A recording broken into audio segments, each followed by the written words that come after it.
Welcome back. This is still TV3Newday. It is time now for the big issue, and it's proudly brought to you by Niche Chocolate and Niche Cocoa Drink. I don't know if you've given it a try yet. We've been talking about this for weeks, and we're not just exaggerating. It is actually that good. It's made from 100% pure cocoa, and it's 100% Ghanaian owned. But that's not all. It has all the nutrients that you require, and it's enough for, you know, if you want to have it for breakfast, you want to carry it along for maybe snacking between meals, or just for some form of refreshment. Niche Cocoa Drink is the best option for you. So they have the 750 ml, they have the Tetra Pak, and they also have the breakfast option. And so that's in a sachet. All you have to do is just boil water, pour it in, mix it, no need for sugar and milk, and you're good to go. And it tastes absolutely delicious. They also have niche chocolate that comes in. You know, they have the dark option, and they also have the variety. So you can get ginger, strawberry, coconut, all of them available right here. So whenever you're thinking chocolate or cocoa drink, think Niche. Niche, taste of Ghana. My guest in the studio this morning, we haven't seen Dr. Clement Park in quite a while. It's good to see him. He's the MP for Bolsa South constituency and also ranking member on the Education Committee in Parliament. Good to see you, Doc. Good to see you, Sir Luke. Solunawa. Solunalongwa. Solunalongwa. You have done well. You've done well. You know, the moment I saw you walking, I was trying to remember the greeting, so I don't find myself wanting. I need to come here a lot more frequently. You do. And let me say good morning to viewers and to wish my son, Kanjeluwe, Kasuliba Park. Okay. Today is his 4th birthday. Oh. And I know he's watching. I call him the giant. Okay. And small boy, old man. I see. Yeah. Happy he's birthday. He's with his grandfather too. Oh, My father nice. John has with them. Okay. And they are all watching with all the other siblings, Kanlo, Kambasi, Kawenlite. I have a K team. All my kids. Everyone is KKK. All of them. Okay. Everyone has a name that You're the only one with K. the C. Yes. Oh, well. Anyway, happy birthday to Afoyo. He's called Kanjeliwe. Kanjeliwe. What does it mean? Cannot wrestle with God. Oh. No matter how strong you are. I see. Can you wrestle with God? No, you can't. Exactly. Very and interesting. of course, my lovely wife, Yes. Matilda Park. Good morning. I mean, she did most of the heavy lifting. So. Oh, okay. Good morning to the entire family. We also have NS Yakumi. He's a member of the National Communications team for the NPP. Also has plans of going to Parliament come next election. Good morning. Good morning. How's that going? We're on it. You know, politics has its own trend and how things happens within the space almost every time. So, as you know, I did at the previous election as well. Yeah. And due to one or two challenges, we couldn't have our way. But still, we're in it and we're trusting God for a better future. Yeah, sure. Fingers crossed. Let's see how it goes. All the best. Thank you. All right. We're hoping to also be joined by a third guest via Zoom. When the time is right, I will introduce him. But let's get straight into our conversation. And of course, we cannot start today's show without getting into the SIM registration exercise and the extension of the deadline by the Minister of Communications and Digitalization, Honorable Ursula Owusu-Ekufo. Now, of course, you remember that on Sunday, when she spoke to Ghanaians, she did mention that at the time when the extension of the deadline was done from March 31 to July 31, they realized that about 90% of Ghanaians had stopped registering when that extension was made until it was almost time for the deadline to hit. Are we going to encounter such, you know, similar situations? Because as at yesterday, a journalist went around, and quite unfortunately, there were just very few people at the various sites trying to register their SIM. Let's go to Kumasi and see what Ibrahim Abubakar was able to pick up when he visited one of these registration centers. So the number of people who have been trooping to the various registration centers to re-register their SIM card has dropped drastically after the Minister of Communication extended the deadline to September 30. Here at the Dakarbin office of MTN, a number of seats, vacant seats are available as compared to last week where people have to queue. Honestly, the ministry has really lost touch of this. They should have really sat down, done a lot of consultation before they had moved into this. Our law has given NIA the authority to be the only body to establish a biometric register. How then do you tell me to go to my telcos to do another biometric register? It means every telco in Ghana would have different biometric register of their clients, which is not fair. NIA is a body of Ghana, so I don't understand the reason why the Ministry of Communication is not able to go to them to seek this data for the telcos. Extension now my extension there. Yeah. By so much no more we no say there my extension now my emphasis will be any so. Well, for some of the applicants, the extension of the deadline will only be meaningful if the NIA ensure that everybody gets his or her Ghana card. Else, the date will come and still people will not be able to register. Ibrahim Abubakar, TV3 News, Kumasi. Yeah. Not surprising, I believe, but let's also introduce our third guest on the show. He is the CEO of the Ghana Chamber of Telecommunications, Engineer Ken Ashigbe. Good morning, sir.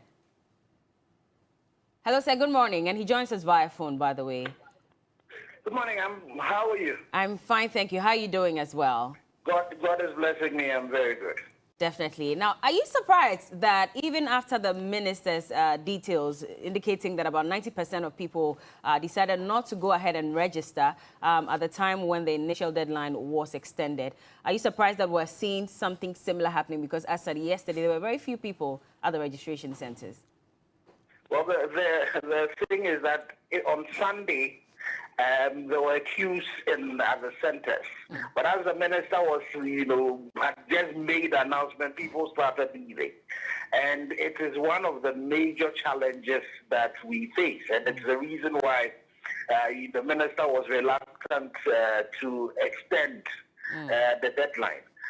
So I believe that, as the minister said, this is a conditional extension.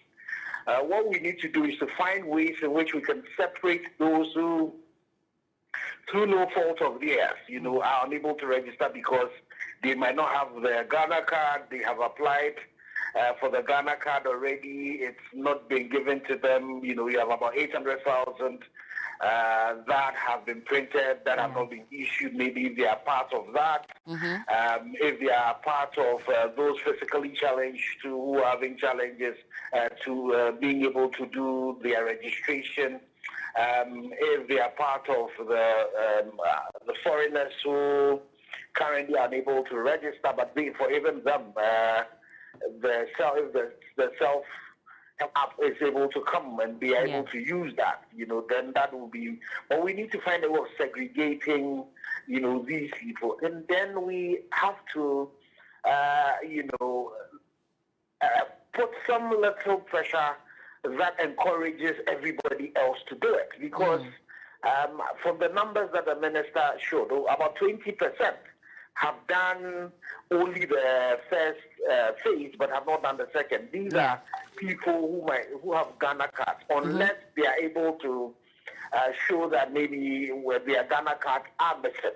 And that as well, I'm pretty sure that working together with the Ministry of Communication, the NTA and the NIA, we can come up with solutions that allow people who have misplaced their cards, to be able to, because their databases are still with the NIA, be able to do their verification so that they can complete the process. But that's something we definitely need to do to ensure that those 42 million SIMs that we have, people come to do their registration. Indeed, but looking at the extension of the deadline, we're told that by the 31st of September, we expect that everyone would at least have linked their Ghana card to their SIM cards. We heard from Professor Ken Atefua yesterday. He's the Executive Secretary of the NIA, and he says that there's likely, no possibility to actually issue cards to all Ghanaians by the time of the deadline. So then how feasible is it for Ghanaians to be able to link their SIM to their Ghana card and not lose their SIM eventually? Did you think that deadline was a bit, or was not feasible at all? Well, you see, if you look at the total numbers that we currently have, it's a total of about 3.7 million Ghanaians who do not have the card. That's the last check when I was compiling my data. Because if you consider the fact that we have 2.97 million Ghanaians who are yet to be registered, then you also have 808,000 or so Ghanaians whose cards have not been printed. It gives you a total of 3.78 million. So if you consider that with the extension, we had about 61 days. And then you also consider that NIA has 275 district offices plus 16 district regional offices. If you put all of that together, then the NIA should be doing averagely about 166 registrations per day. And we know that the numbers are not uniformly divided, so some will be larger than others. So my, recommendation to government would be the same way when we're going to do voter registration, so that we can vote for politicians. We deploy, these registration centers not at the constituency level, but at the polling station.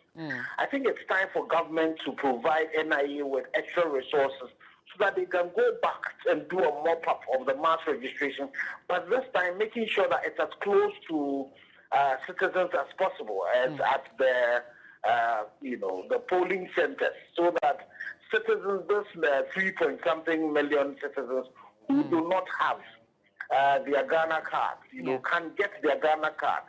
And then the NIA, has told us already that they have a plan of moving the update from only Accra to the regions as well.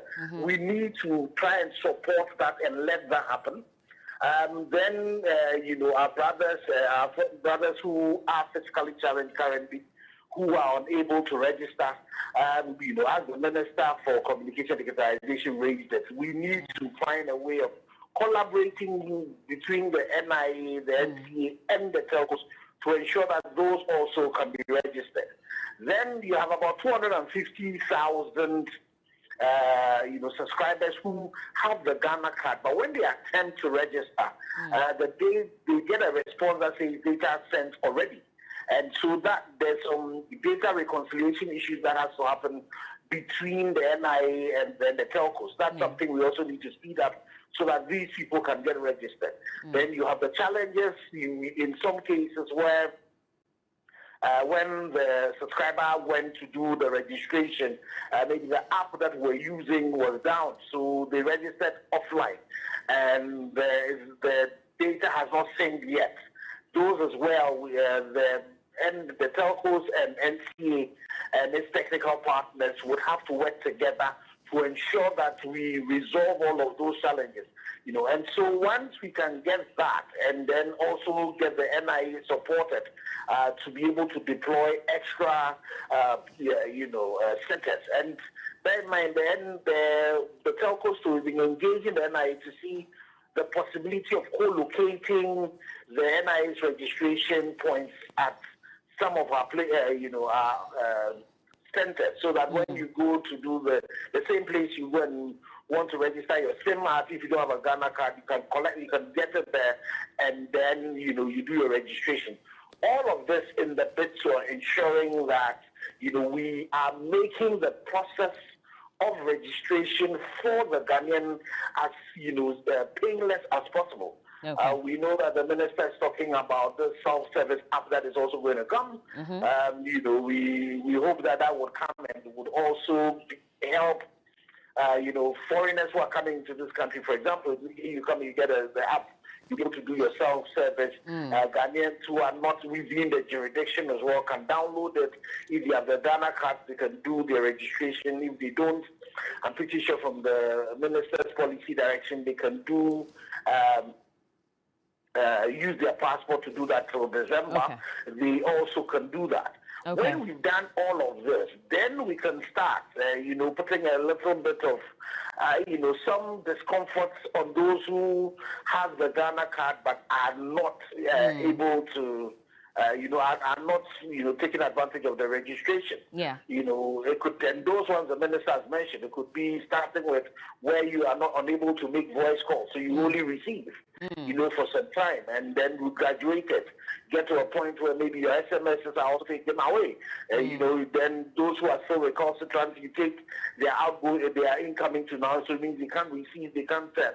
After a while, then you take your data services. After a while, then maybe we get to mobile money. I hope we don't get to that particular point. But, as we have all seen, immediately on Sunday, people who could have stayed and done their registration left. We know that people, start documents are important, but as now we're bringing the service close to you, it's important that all of us can take advantage of it. And if you have the Ghana card, you then take advantage and register your SIM. Just a quick one before I let you off, sir. So there are concerns that the telcos and major stakeholders were not engaged in building this app that was announced by the communications minister. And so there's likely some challenges that will be faced moving forward. Is that really true? Well, you know, this app is one of the things that, as an industry, we have been recommending when we'll be using the agent app. And so, definitely, in terms of engagement for it to be done, from the technical meetings that were being done, there was some engagement being done. And I'm pretty sure it would also be built on the back of the agent app that we're using. But, you know, this is a regulated industry. So the regulator would engage you, but there are some, you know, responsibilities that are up to them. And so definitely for the app to be used, there are tests that are being run, and that definitely are work that we're doing together with the regulator and its technical partners who have been chosen to get this done, yes. All right. Thank you so much for speaking to us this morning. Engineer Dr. Ken Ashigbe is the CEO of the Ghana Chamber of Telecommunications. Let me start off with you, Mr. Nmako, because did I just call you Mr. Nmako? Pardon me, NS Yakumi. So there are concerns about, you know, the number of Ghanaians that we've seen thronging the venue on the day of the deadline, and now the number of Ghanaians that we're barely even seeing at the registration centers. Are you worried that there's likely going to be, you know, that point where a lot of people would hit these registration centers close to the deadline? And are you surprised that we're not seeing as many people there at the moment? Let me say good morning to our viewers once again. But then I wouldn't be surprised that getting close to the deadline, we'll see people trying up to the registration centers, because it's been identified as an attitudinal problem. If you listen to the minister's statement or his briefing or her briefing, according to her, she reluctantly gave this conditional extension because she has realized that people are not actually living up to what is expected of them. And she also admits that there are genuine challenges. I mean, she makes references to the disabled people. She also makes references to the fact that data SIM cards, you know, the telcos have made her aware that there are a lot of data SIM cards that are now being registered. So there's a chunk of job to be done. So she actually admits that there are challenges that needs to be addressed, especially that of the NIA as well. But then the whole problem, as Mr. Kenneth Ashby mentions, is that our people have that penchant of always making sure that they want to wait for last minute before they register. Prior to the extension, I mean, I drove by one of the centers as early as about 7. There were people full up within the space, even when the office was not open, waiting to be registered. Clearly, it's not a challenge of these people not having NIA cards. They do have them. But then they've sat by and watched for this extension to come close before they decided to go in for the registration. So it's an attitudinal problem, and we need to urge our people and encourage them to go to the centers and register. Clearly, these deadlines are being provided by the minister, not necessarily to discomfort us as a people, but it's because of the characteristics and the challenges that we have within the technological space. In as much as it has its own advantages, it also comes in with certain security and other characters that you must make sure that as the years goes by, you need to reinforce to make sure that people do not take advantage of the space. So there are imminent challenges that we need to address. And if we continue to watch people go by this way and we keep extending them, it is the same way that the unsuspected individuals will be taken advantage of within the space. So it still comes back to hurt us as a people. And therefore, we need to encourage our people to move to the centers and register as possible as they can. Because one, the systems have been provided. It is up to us to take advantage of it. And I like the point that Mr. Kenashiwe makes that, look, for those that do not have the NIA cards, we need to make sure that we make it closer to the people as possible as we can, so that enough or much of the people can get their registration done as well. well. But that's the problem. That's the problem, because Professor Kenatefo has been speaking, and he says that as far as he's concerned, they're doing everything they can to ensure that they register as many people. About 3 million people is what we're expecting to be able to register before the deadline. But as it stands now, if people have challenges with their cards, now if they're going to have to add that to issuing new registrations or new cards, plus other problems as well, it's going to be very difficult to make sure that everybody gets their card before the deadline. So indirectly saying that your deadline is not feasible, it is unrealistic. I think he's speaking from the perspective where the NIA has the authority to do continuous registration, and therefore there's no cutoff or deadline for their registration exercise. It's an ongoing project, and therefore daily for them, they're up to their task in delivering that. Now, fortunately for us, his institution, the NIA, has made us aware that they are opening almost all the district offices. They are empowering them to make sure that even the cards that are within their mandate, which has not been released to people, will be available at the district centers, so that individuals that have their cards with the authority can access them as easy as possible, so that they wouldn't have to come to the national office or the regional office to have difficulty in accessing them. So if they expedite those processes where the district office will have the mandate and the necessary tools to issue out these cards, I believe it will go a long way to help in the process and makes it easy for a lot of people that have their cards with them, and a lot of people that are also going in for the registration exercise to take place as speedy as possible. What if not everyone gets their card by the time the deadline reaches? Are you going to cut their lines? Because clearly from what we're hearing from the minister, she reluctantly extended the deadline. So that means that moving forward, she may not even want to listen to any other excuse again, even though she clearly stated that the Ghana card challenge is the biggest challenge that they faced, which is why they had to extend the deadline. Let me say that we are working for the people. The minister is there to work for the people. But the minister is not oblivious of the fact that there are genuine concerns that must be addressed. Likewise, she's also aware that people are reluctantly doing this.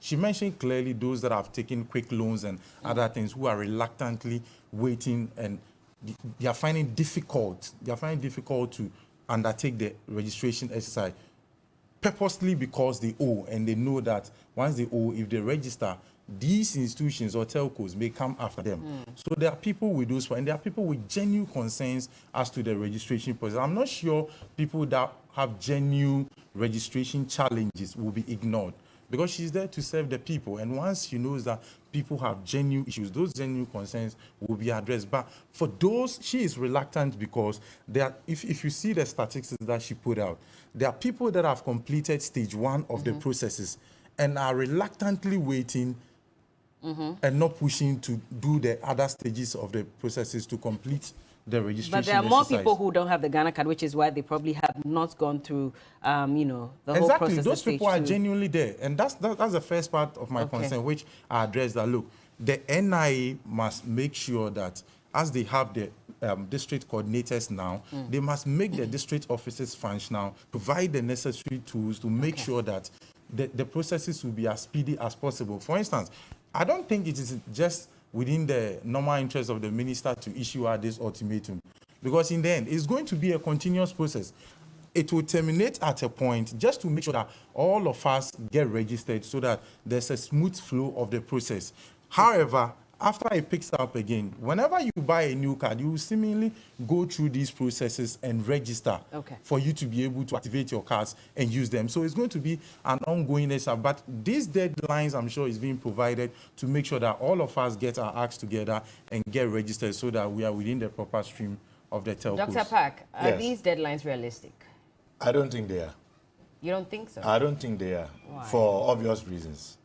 First of all, as we know, technology is supposed to make life easier. You know, with my background in anthropology, I can tell you that we used to be a species that relied on stone tools. Then we advanced to metals using iron. And today we are digital. And the reason why humanity and humankind has always made progress is because we apply our intellect to improve our conditions. So technology is supposed to enhance and make things easier for us. But when you have a situation where, as part of the effort to bring technology to the doorsteps of every citizen, the citizens begin to feel that they are being penalized. Clearly, that cannot be something that they would appreciate. Now, I say that the timelines are not realistic because if you were to listen to what the National Identification Authority, Professor Kenneth Tefua, who happens to be my first senior from Simon Fraser University in British Columbia, Burnaby, is saying, given the volume of work that they still have to do, vis-a-vis the reluctant extension, and I emphasize reluctant because I don't even agree with the minister using that word reluctant because she's not doing anyone favors. She's there to serve. So you can't say you are reluctantly, but that is for another day. But if you were to look at the figures that Professor Kenneth Tefua has indicated, and you were to juxtapose that with the deadline, and you do the pure maths, it is almost impossible to say that even if we were to bring it down to about 4 million, 4 million Ghanaians will have their Ghana card in readiness to register before the end of the extended deadline. Yeah. And you see, we have argued, our side in Parliament have argued, that this is purely an issue of structural inefficiency and policy inconsistency. Yes, we can talk about the attitude. We can't excuse that. But when you have a policy or program that is rolled out for which other sources of legitimate biometric identification can be used to achieve, and yet you confine it to only one document, clearly you experience this type of challenge that we have. I mean, there are other institutions that have been able to link their data with the NIA without going through what we are going through with regards to the SIM registration. So why is this unique and different? I mean, drivers have not been told to go back and re-register, but we know that there's been a link between the DVLA and the NIA. We know that it has happened with Senate and other public institutions. So there is something there that we are yet to understand. Why the insistence that it must be done the way that we are being compelled to do, when there could have been other alternatives deployed to achieve the same purpose. What are the alternatives? Because we're being told that, but we're being told that the main reason, or one of the major reasons why this is being done, is to fight cyber fraud. Yeah. And when it comes to cyber fraud, you could give a number, but what's the guarantee that that is actually your number? We need you to come in and take your biometrics to ensure that that is really your number, so that in the future, if anything happens, we can hold you to account with those details. But are you aware that because of this scenario, this situation, we have had reports of other people using their Ghana cards to register for others? So how then do you prevent the fraud? If people are finding ways to maneuver, to dodge the system. So, you see, there has to be some coherence. And you see, I am saddened because these are public entities and institutions. Why is it that the NIA and the NCA, and I am told that most of this work should have been done by the NCA and not the ministry? Why couldn't they have sat in the back, arranged, talked, discussed, looked at the numbers, weighed the possibilities, looked at the timelines to save us from all of this? So the point I'm making is that whilst we can blame the people for our attitude, the conditions have also made it possible for us to once again display our attitude. And you can't say that people are reluctant to register simply because there was an extension and they decided to go to work. People had left work. People were losing their jobs, just camping to try and get their SIM cards. And so if there's an extension, the natural thing to do is to go back to my work. But the minister blames the NDC for being the reason why majority of Ghanaians who have not re-registered their SIMs are doing that late. Because she says that you came out and told people, don't go out there, don't do it. And so which is why we're... Well, our then flag bearer registered. So who is more powerful in the NDC? Is it the one who was leading us to fight an election or another person? He registered, it was public. I was on this, your same studio, but I was the one that made a statement that many said was famous, infamous, depending on where you stood, where I said that it is only a fool who does not change his or her mind. And that previously, we were not properly apprised of the value of the card and the number of services that it could be used for. And once we now became aware of that, there was no reason, and we ought not to be shy about encouraging our members to apply for the card. I mean, I said it in this studio. So I don't think that the NDC should be blamed. But you have your following. Whoever may have made that statement also has his or her following. And so Well, you might ask people to register, but if that person also has, you know, controls a certain number and he says that don't go and register, then that also would have an effect. so is it the NDC that has failed to make sure that sufficient Ghanaians have their Ghana cards? Do you admit Is it that not to some the extent main- the NDC has played a role? I told you that our flag bearer registered. It was public. I know former President Mama is what the person I'm speaking about. Former President Kufuor did. We did. I did. I was on set. I was public. I spoke to it. We subsequently spoke to it. We encouraged our members to go and register. Even if a party leader had initially made a statement against our members going to register. I mean, how many years ago was that? Okay. Truly. Okay. So we want to excuse everything that those who are in the middle of the theater have failed to do, and to blame people who were standing on the fence and pronouncements that they made that they subsequently, if you like, for the lack of a better word, ate humble pie and said, let's go and register. I mean, the minister can do better than that. Let me let Ernest respond to this, and then we'll move on to the 5 CDs that we're supposed to pay. Okay, Bella, so first, I think that we all do admit that there's a problem to solve. Clearly, you stated out this inbox fraud and other cybersecurity challenges that we do have to fix. If you sit in the minister's position, your mandate is to resolve these challenges and make sure the citizens don't face these threats as possible. So there is a problem and solution needs to be found.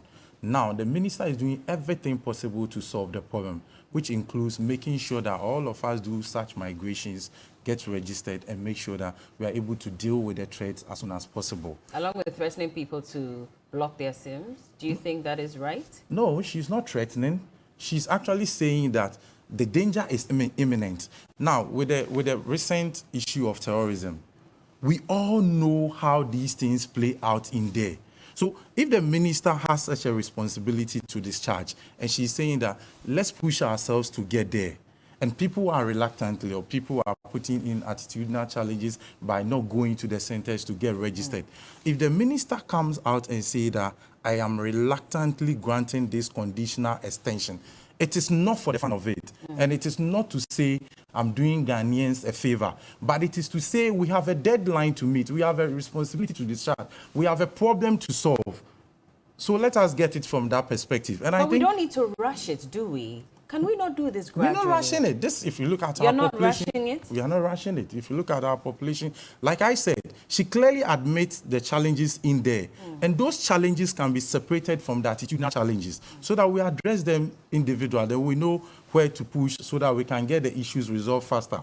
Clearly, if you look at the posturing of our brothers or the minority side, it's also troubling because, one, if you see where they have been or where they've been coming from in terms of even this NIA cards and where we are today, that's how come the minister is saying that the NDC itself has been a challenge to the process. One, the statement you talk about in here is not from any individual. It's from the FEC, which is one of the highest bodies within the NDC. So when you have a statement coming from FEC saying that their members should not go out there and register, it is not a matter of the former president going to one station to register as a symbolism. No.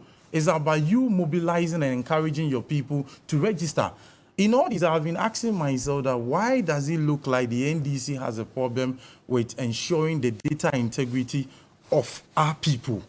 Because it looks like anything that has to do with biometric, that the state will try to put across, the NDC may have a problem with. Even look at this Could extension. it be that you have also not given adequate information on why you are even going through this process, rushing this process? Because they've been asking questions. If there's not been enough information, ask questions, genuine questions. Have they not asked questions? No, Dr. Clement, have they not even asked why we're even insisting coming. that it is only the Ghana card that can be used for this exercise when we have a general law, of course, that says that you can use the voters, driver's license, passport, and the Ghana card for SIM card registration? You see? That's also been another bone of contention. Those points has been rehashed, but let me tell you something.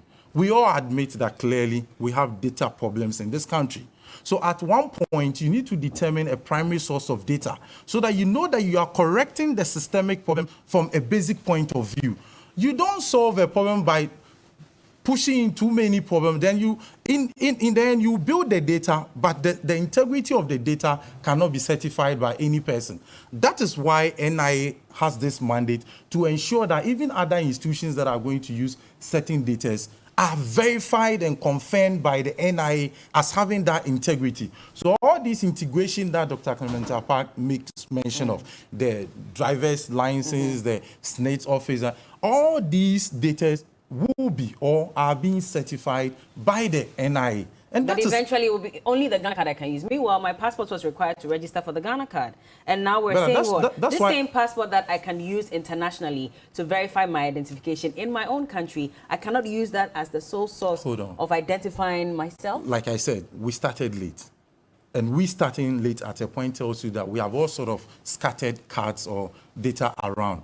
Now, if you want to ensure the sanctity of the data, you must use a primary source of data that you can always say that, look, I am so sure of this data and I know that the integrity of that data is secured.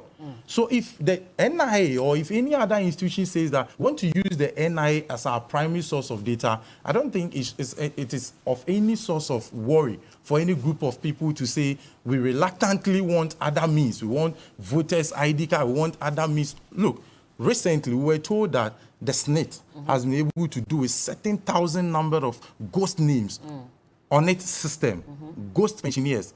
Do these people have access to the SNATE cards? The answer is yes. So should these people use these SNATE cards in this registration process? Would you trust the integrity of the data? The answer is no. So why do you want to get yourself involved in these complexities? If you are starting, there's cost involved. There's a lot of energy spent in here. So if you want to make progress, whilst you have started late, make sure that it is get done well and the integrity of the data is well secured so that in future, whoever that has hold of this data knows that the source of the data is right and the integrity of the data is secure. But if you're using this as an example, let's bring in the voter's ID card as well, because we all had the old voter's ID card. Yeah, sure. Then we had to now register for a new voter's ID card. Now we're being told that the Electoral Commission has tabled, a bill, a CI in Parliament, so it has not been hoping to use, not yet, okay, but hoping to use the Ghana card as the only card that can be used for continuous registration for voters' ID. Is that not even a worry? Because this same voters' ID that we're told we needed to use, biometrics were taken for all those things. We can't even use the same voters' ID card to transact business in the banks. Now we're being told that moving forward, it's likely that it's the Ghana card that will have to be used to register for voters' identification as well. Is it not confusing? It is not confusing. As I explained earlier on, it is always better that looking at the kind of system we've operated over the period, it is always better to have a single source of data so that you know that once those source of data are secured, you can trust it. As we sit in this country, we have so many forms of cards that seems to prove our citizenry. And it's very difficult certifying those data. I can easily go to the birth and death registry today and register someone through whatever processes that are there. And presumably, that is supposed to tell that that person is a Ghanaian. So what I'm saying is that looking at the scanty of information, how these processes have been over the period, it is only proper that you try to make sure that going forward, we pick our primary source of data from a correct source so that you are very rest assured that, indeed, this is the source to go. Now, before I end, the reason why I am siding with the minister that the NDC itself are projecting themselves to be a problem within the spaces that this is not an NDC MPP problem. This is a genuine problem that ought to be solved. Therefore, even if you look at this extension that the minister has granted, if you look at the posture of some George and some other members of the minority, it appears as if it is the fun of it. It appears as if we are doing it purposely because we are in opposition and we obviously have to object to anything But they have given reasons for the objections that they have raised. Honorable Sam George has always talked about LI 211 and also the LI 2006. And the reason why we're focusing on LI 2111 over LI 2006, I mean, they've given reasons. He's given reasons. Like I said, genuinely, the minister also admits some of those reasons. But if you look at the posturing, even I saw a video on social media where Sam George and a group of people were taking video, and it was he spoke in Ghana, and they've made sure the extension, and he's going to make sure it's extended to December, and he's having a good laugh and all this. You know, it doesn't project them as a collaborative party or opposition that seems to provide alternative for the Ghanaian people. Well, and he has said that he's not against the registration. But, Doc, I'll let you hold on. We'll take a quick break. When we come back, you can have your bite on this. But Honorable Sam George has said that he's not against the re-registration of the SIM. I haven't said just he is against. I'm saying they are posturing. Yes, but I'm just putting that out there making it look like it's an MPP NDC thing, but it's not an MPP NDC well, let's say it's still the big issue on TV3Newday, proudly brought to you by Niche Chocolate and Niche Cocoa Drink. I still have Dr. Clement Park in the studio. He's the MP for Busa South constituency, and also Ernest Yakumi is a member of the NPP communications team. Doc, you were coming in on... There are a number of legitimate issues that we have to be addressing in the present.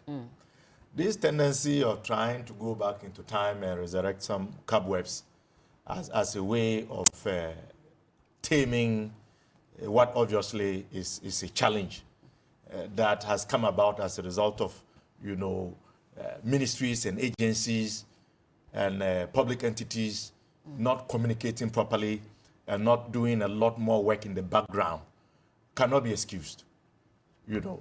So I know my younger brother was talking about the posture of the NDC and the fact that we seem to be pitching this as an NDC MPP. We are not doing that at all.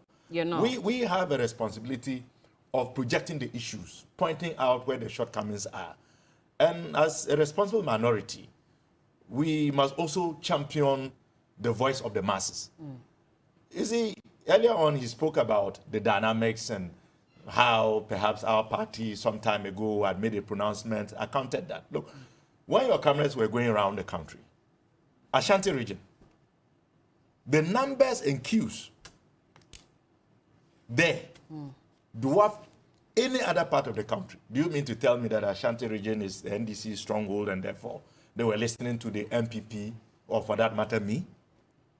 And you see, the other thing we are forgetting in this dialogue is that there are still parts of this country where these NIA offices have not been set up. And even if they've been set up, they are not properly equipped and ready for purpose. Look, where I come from, Bulsa North, and I'm even sure I'm from Bulsa South. I'm even sure Bulsa North is also the same. We don't have SIM registration centers. So they have to go to Navrunga or Bogatanga to go and do it. So there are still structural issues.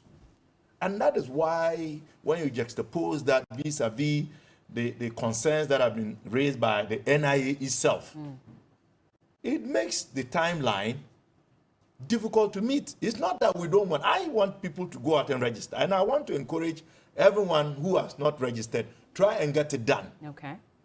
That is the right thing to do. But what do you do if the structures are not there for you to be able to exercise that responsibility that you ought to?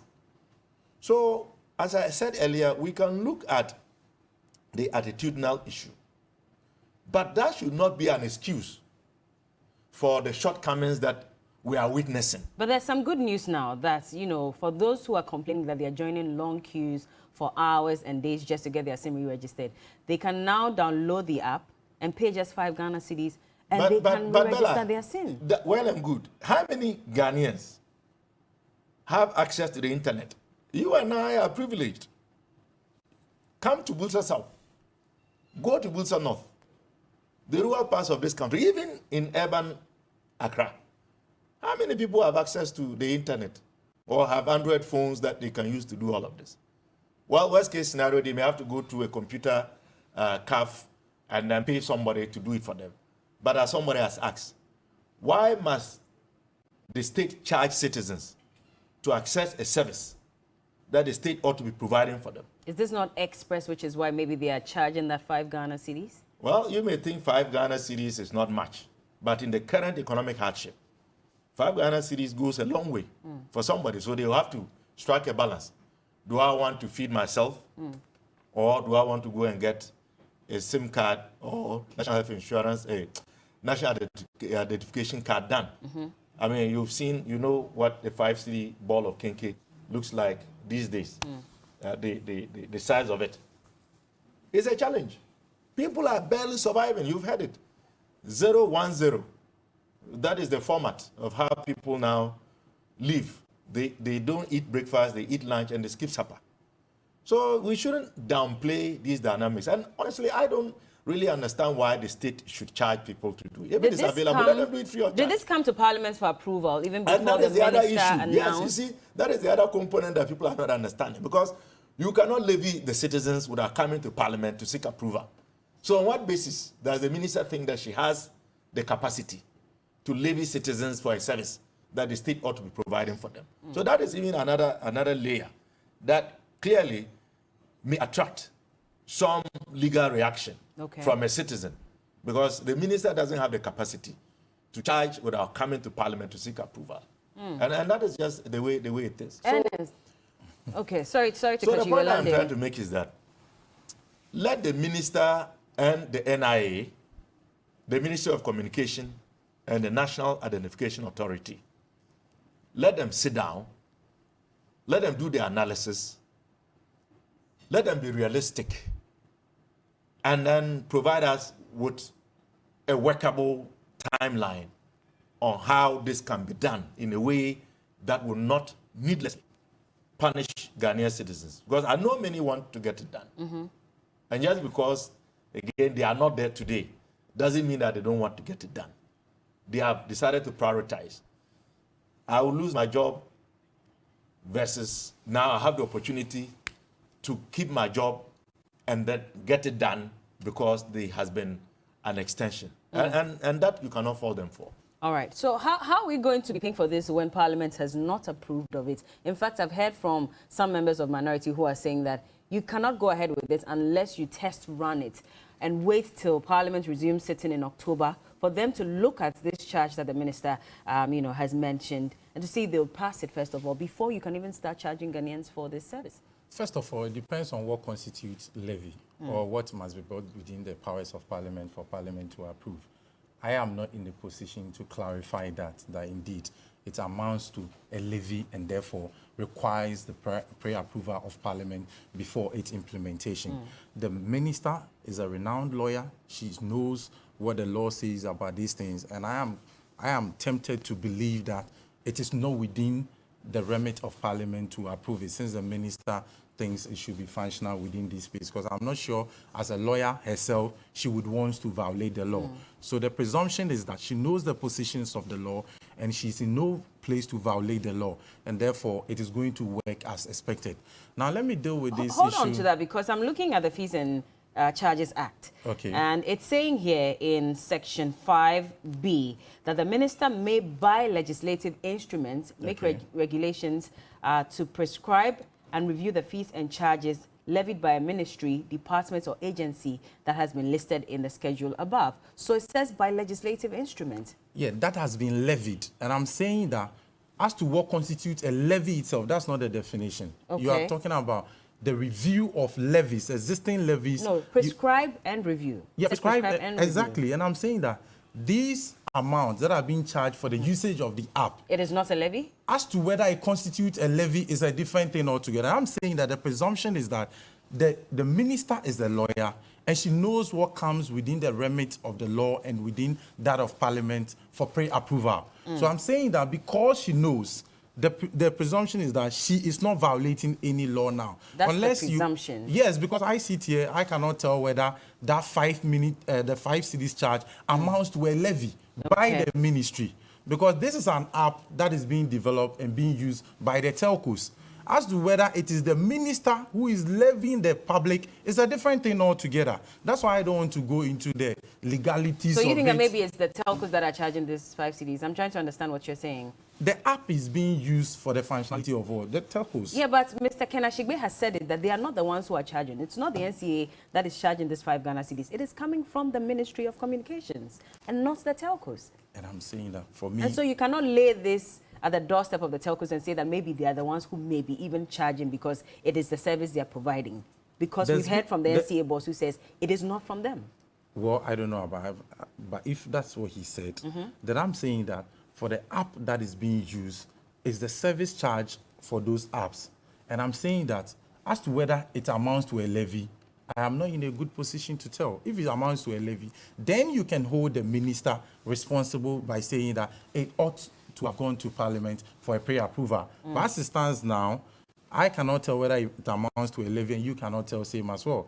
So that's what I'm saying. The minister is a lawyer, and I know she's operating within the functionalities of the law. Okay, we have a lawmaker here. You land on this. We'll ask him if this really is a levy or not. Let me finish. Then he can tell us what amounts to a levy and what requires a pre-approval of Parliament. One, for people to think that each one of us needs internet before we can undertake such a function is wrong. And for us to use poverty and some of these things, we acknowledge that, yes, not everybody could afford certain things. But the truth of the matter is that, you know, when they started even this GPS Ghana Post system, you know, there was similar concerns. How about mothers in the village? How are they going to register? They have no access to internet and all. That is an anti-progress idea. Do you use Ghana Post currently if you're trying to find a location? Yeah, I use a lot. You do? You don't use Google Map? I use Ghana Post a lot, and I use it to fill almost every document. Even this. It's not about filling almost every document. I'm talking about trying to locate. Yes, I do. Someone or a place. Yeah, you use Ghana Once Post the person provides over the Google Map. It depends on what the person provides for me. If the person provides me with a Ghana Post, I use it. If I know the Ghana Post address, I use that. But if I don't know, and assuming I'm coming to TV3, once I could search on Google and I'll have your Google location, I use that as well. But that means that the Ghana Post has not been successful because you have another option. You can't say that it's not successful. How many Ghanaians use Ghana Post over Google Map? The fact that you have options to use doesn't mean the other one has failed. How many Ghanaians even use Ghana Post to locate places over Google Map? That is not ascertainable by you and I. Can you tell the number of Ghanaians that use Google Map over the Ghana Post system? No. You can't, and I cannot tell. But I'm saying that as much as it is provided to me, I used it. So it is functional, it is working. You use that more than Google Map? As much. Do you use that? No, let's establish that. Do you use Ghana Post more than Google Map? I use it, No, you are not answering. Do you use that more than Google Map? Is that yes or no? You do? I do. I see. All right. So what I'm saying is that if within good intent, if we want to register our people, assuming if I enter the village now and my mother hasn't registered, since I have access to internet and I have the app on my phone, all I'll do is to register my mother, register my grandmother, and my household. That is a progressive thinking. Someone that wants to help solve societal problems. But if we sit with that posture where we want to encourage people by saying that, oh, not everybody has an internet on his phone, not everybody has that amount of money. Meanwhile, it's a prerequisite for your mother to be able to make calls, for your mother to be able to have access to the SIM card to use. You need to register your mother. So if my mom finds herself in my village, currently as she finds herself, when I go there and I have access to the app, I'll certainly register her without even any doubt in my mind that she doesn't have what internet. What if you don't go there and your mom has to rely on herself to Let me tell you how we helped our colleagues and our mothers in the village to register for the Ghana Post address system. I personally engaged certain friends of mine and made sure that they went around registering people within our community. That's how we help them. And similarly, we can do same to help. Right. So we need not to have this antisocial attitude by saying that, that not everyone has internet or not everyone has a smartphone. How is that antisocial? That is the reality. How is that antisocial? No. I am saying that the reality is that they have to make a choice. No, hold on. My grandmother and my mother, they are not using smartphone because they cannot afford it. They are using those phones because they cannot even use a smartphone. They are not literate. Well, so maybe they can afford, but there are a lot of people who cannot afford I admitted smartphones. that. I admitted that. I said, in as much as we admit that there are certain people within certain brackets who cannot afford it, we shouldn't use that as an excuse for everybody. That's what I said. Okay. And especially our brothers and folks living within the rural areas. Okay, Doc. The state, represented by a government, so elected by the people, has a responsibility. Definitely. If you decide on your own volition to complement the state through volunteering your time, your resource, and your energy, there's nothing wrong with that. But as MP, you also have that civic responsibility. Who says I don't? But do not use what you do to contribute as a basis to condemn others. No, that is what you said. That is the whole argument. That is the whole argument that you made. So you are not being fair when you try to project your personal contribution to society as a basis of exonerating the state from its responsibility. The point I was making had to do with the fact that the state has not provided the needed structures all the way to the base of our society for them to be able to take advantage, to do the kinds of things that we expect them to do. Look, the Minister for Communication and Digitalization, I filed several questions to her regarding mobile telephony in my constituency, and I can list about 7 communities where you cannot get network. And I remember I raised that issue on the back of the see something, say something. And I argued that if you go to Bachongsa, if you go to Nyambisa, if you go to Yipala, if you go to Wiesi, if you go to parts of Uwase, how do you expect people there to see something and say something when there is no mobile telephone? Is it my responsibility to provide mobile telephony there? So the state has a responsibility. So in all of this, and I just told you that even in Busa North and Busa South, there is no SIM registration center. Okay. They have to go all the way to Navrungu or to Bolga at an expense. So when we have these conversations, we ought to broaden our mind to recognize that Ghana is not just confined to Accra, Kumasi, and Cape Coast. There are people in parts of this country that don't have access to the bare necessities, let alone the luxury of doing the kinds of things that you and I take for granted. And those are the people that we talk for when we raise some of these issues. Is this 5 cities a levy? What exactly is it? Well, he is claiming that it is not a levy, but we will find out sooner or later. If it is indeed something that is being charged by private entities, then clearly we cannot say that it has to come to Parliament for approval. But if it is something that is going to be charged by the ministry, a state institution, a creation of the state, then it must come to Parliament. There is no 2 ways about that. I mean, every educational institutions, you name them, even fees, the universities cannot charge without coming to Parliament for approval. So, I mean, this is, I would say, a running story.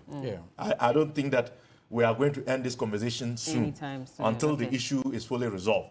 But let no one think that we in the NDC will want to discourage Ghanaians from registering. No.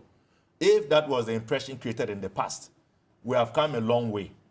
And we are all encouraging Ghanaians who have the needed document, although we still are apprehensive as to why Ghanaians abroad can use their passports.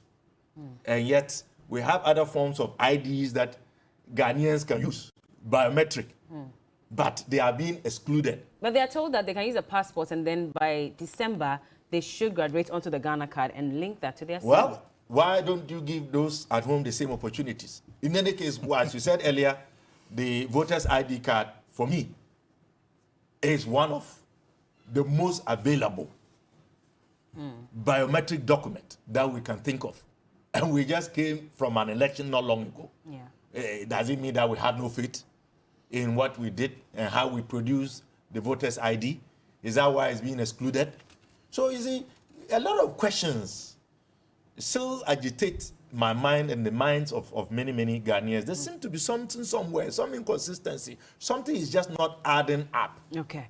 Final words, Ernest. Unfortunately, our time is up. I wish we could go into the Ghana Law School, but there's no time for that. Bella, so it's good that Doki has admitted it, that clearly, if the fees are being charged by a private entity, I am reliably informed that it comes under NCA, not the minister. So hold on. Mr. Kenan Shigbe spoke. Let me just read what he said, and I quote. Hold on. Let me just read. Just to put this out, he said, this app is not a telco app. This app is an app that the regulator has put in place. And so who pays what? Hold on. Who pays what and how much is paid is not the decision of the telcos. He says the platform is provided by the common platform provider who has developed the platform to the NCA to work with. But the data sits at NITA, which is a state-owned data center. That's what he said. Yeah, but who is the regulator? It's the NCA, so he's confirming what I'm saying. You understand? The regulator is the NCA and not the ministry. You understand? Yes. But I mean, to put it, you cannot say the state has slept on its responsibility. If you look at the telecom industry, the telcos itself provide, or the towercos provide the towers, which the various telcos co-locate and provide these services. Now, the government, to augment these services, also provide rural telephony. And Dr. Clement Apak here acknowledges the effort and the quantities that over the period this administration has provided in terms of rural telephony. So did I acknowledge that? No, but you know, I didn't acknowledge it. But you cannot run out. I know. Don't plan. Say what you have to say. I never said that. 10 seconds. I have to go. I have messages to read. A question that I filed to the minister in Parliament. Let me lie. My point.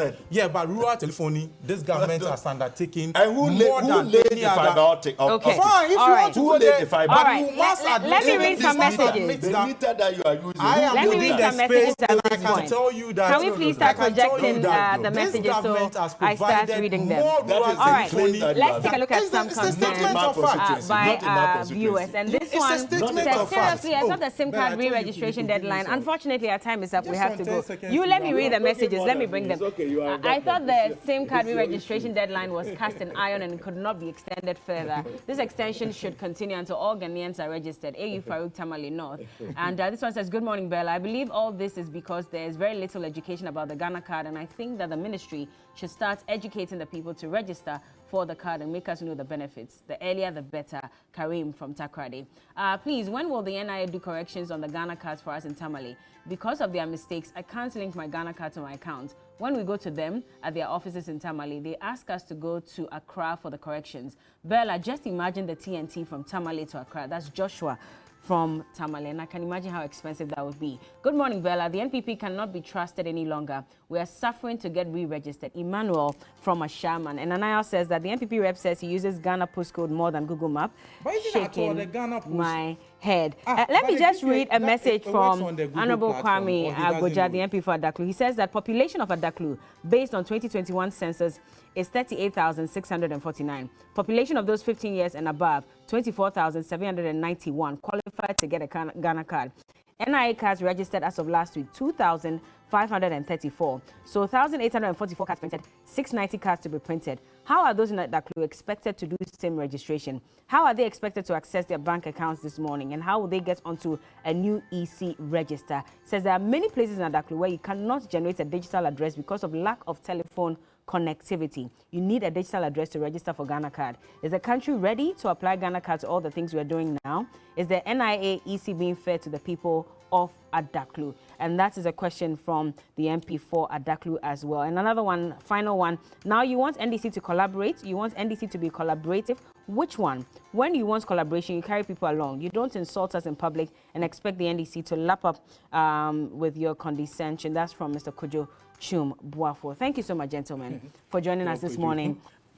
He doesn't have a He's point. watching, so I'm sure he'll get it. But anyway, I've been speaking to Ernest Yao-Kumi. He's a member of the NPP communications team, and Dr. Clement Apak is the MP for Busa South constituency. Thank you so much for joining us this morning. And this segment has been proudly brought to you by Niche Chocolate and Niche Cocoa. Oh, go ahead. You can try. Oh, yes, it is very tasty. The last time I was here for the weekend program. Yeah, we gave you some. Yes, you can go ahead and pick which one you want and enjoy. But of course, we do give our guests some as well. Please make sure that you enjoy some Niche cocoa drink and Niche chocolates. We'll be back with more. Keep watching. This is TV3 New Day.